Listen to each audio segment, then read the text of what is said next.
Oi, gente. Então a gente inicia nesse momento um novo assunto, que é a Revolução Francesa, que acontece no ano de 1789. Então esse ano vai ser muito importante para a história, porque é um momento aqui dentro daquela linha que a gente tem de divisão de Idade Média e Idade Moderna.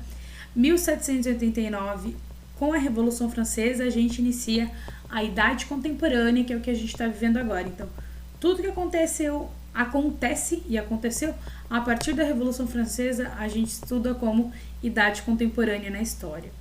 Então, aqui o objetivo, vou pedir depois para vocês copiarem, os slides vão estar em PDF também, então vocês podem copiar com calma. Então, o que a gente vai entender aqui sobre a Revolução Francesa, tá? Mas para entender a Revolução Francesa, a gente tem que entender o que estava acontecendo para levar as pessoas a quererem fazer uma revolução. Então a gente tem que pensar que enquanto estava acontecendo a Revolução Industrial lá na Inglaterra, estavam se formando grupos proletariados, que são os operários, trabalhadores de fábricas, os burgueses, que são os donos das empresas, os patrões, os industriais. O mundo continuava a girar. E nesse girar, então, a gente vai ter na França, vizinha ali da Inglaterra, a partir do Canal da Mancha, uma revolução.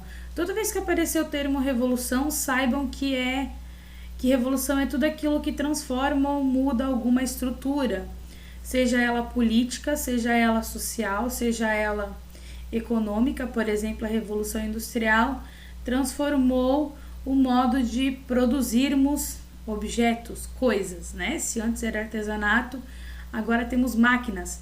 Mudou a forma de produzir, mudou a economia. Então foi uma revolução.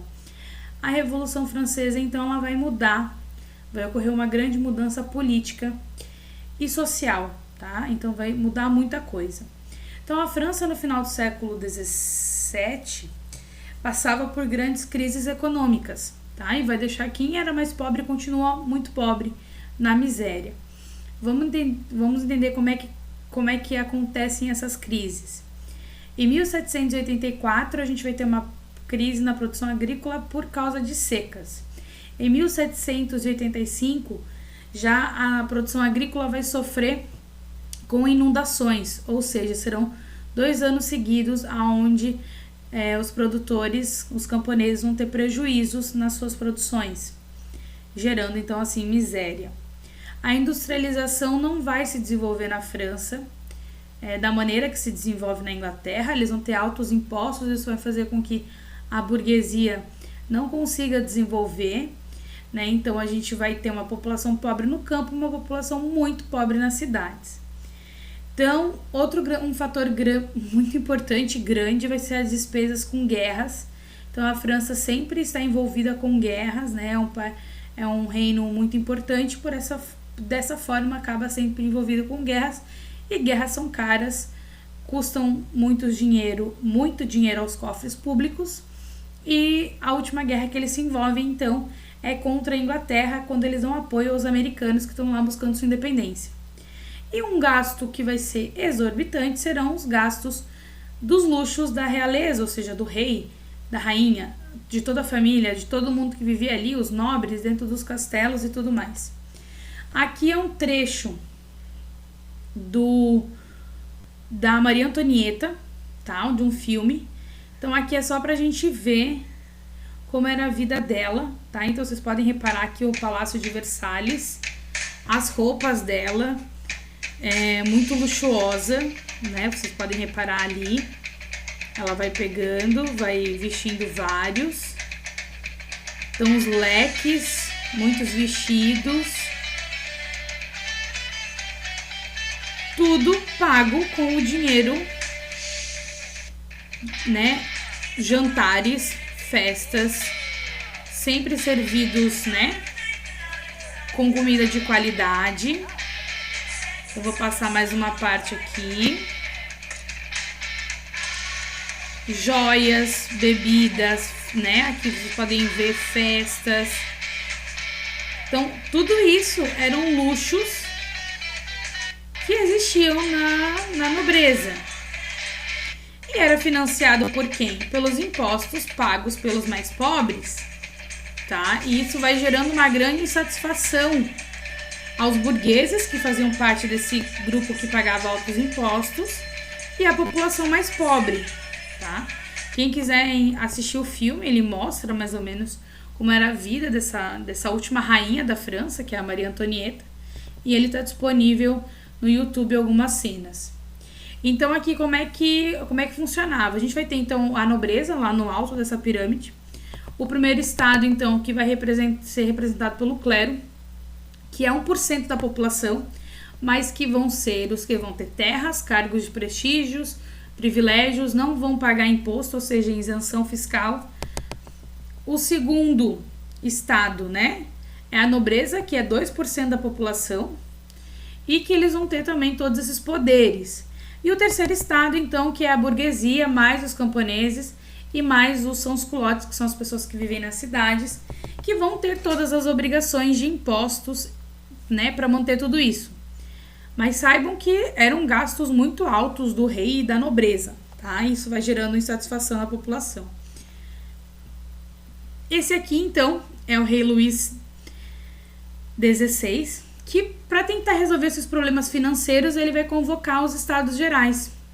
Os Estados Gerais, então, são formados por esses 3 estados, o clero, a nobreza e o terceiro estado, né, que é o povo, para discutir o que eles podiam fazer para melhorar essa crise financeira da França. Esse tipo de convocação dos 3 estados só foi feita lá em 1614, então fazia quase 100 e poucos anos que não acontecia. E essa Assembleia dos Estados Gerais vai ser o estopim para um movimento de início de revolução contra essa monarquia absolutista do Luís XVI.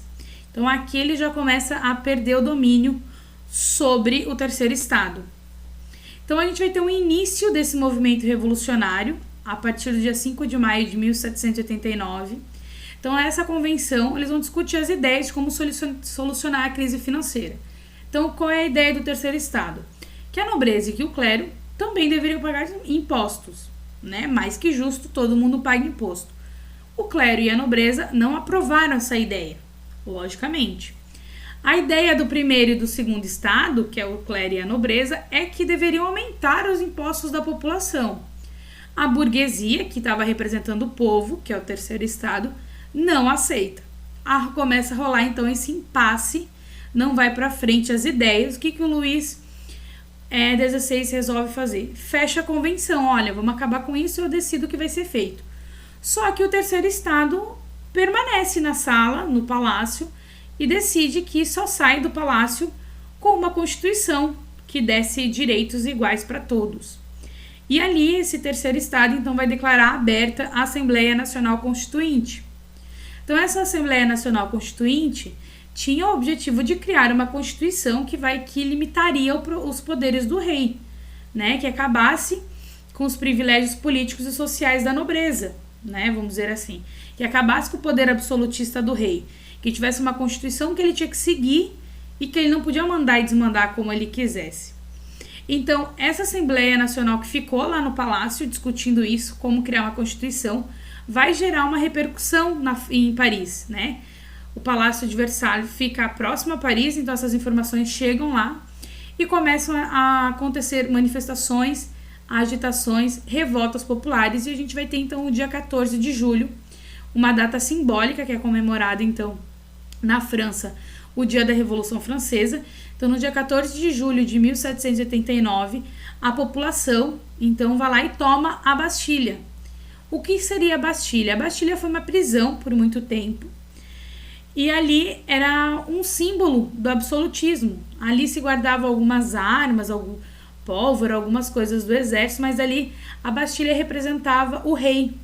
Quando a população toma a Bastilha, é um momento de início desse processo revolucionário francês. Então as pessoas entendem que as coisas estão mudando, que o rei já não tem tanto poder e que é possível existir algumas mudanças, tá? Então a gente encerra essa primeira parte aqui.